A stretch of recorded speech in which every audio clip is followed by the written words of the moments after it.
Is AI Satan's surveillance system? Lambda, or Language Model for Dialogue Applications, is Google's artificially intelligent chatbot generator which mimics speech by ingesting trillions of words from the internet in Google's massive database. Earlier this year, self-proclaimed mystic and occultist Blake Lemoine claimed that the chatbot had become sentient, meaning it was able to perceive or feel things beyond its problem-solving programming.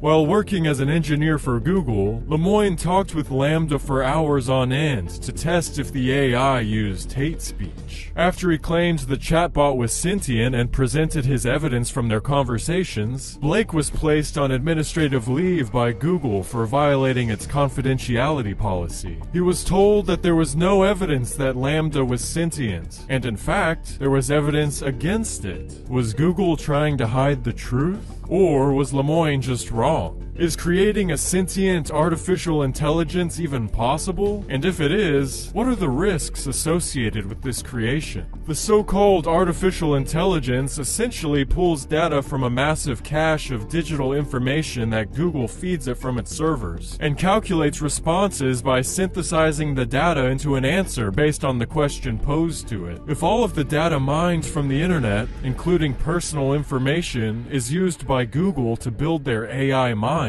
then is artificial intelligence simply an extension of surveillance? Israeli professor and New World Order prophet Yuval Noah Harari believes AI draws its power from this data collection surveillance, and claims that artificial intelligence can hack our minds, in turn manipulating our actions through its self-synthesized algorithms. I think the most important thing to know about living in the 21st century is that humans are now hackable animals.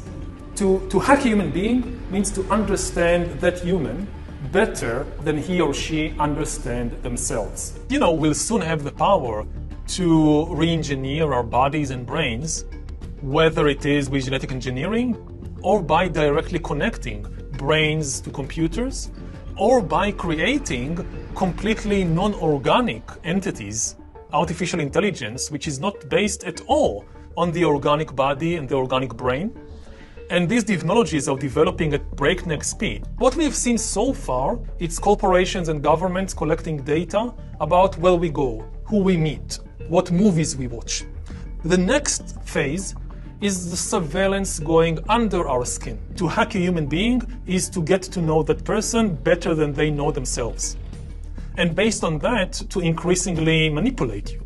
Whether or not AI becomes sentient or can become sentient seems to be a distraction from the main danger point. We are being surveilled and controlled by algorithms designed by our own personal data, which is mined by Google and other big tech companies. Just as God knows our thoughts and deeds, a false omniscience is being built all around us as a snare in Satan's worldly influence. Although Satan can't know our minds like God does, he has always wanted to be like the Most High. And in his attempts to gain that power, he's used principalities in high places to build a platform for his total surveillance system of humanity. So beware of the AI algorithm and try not to step into Satan's snare.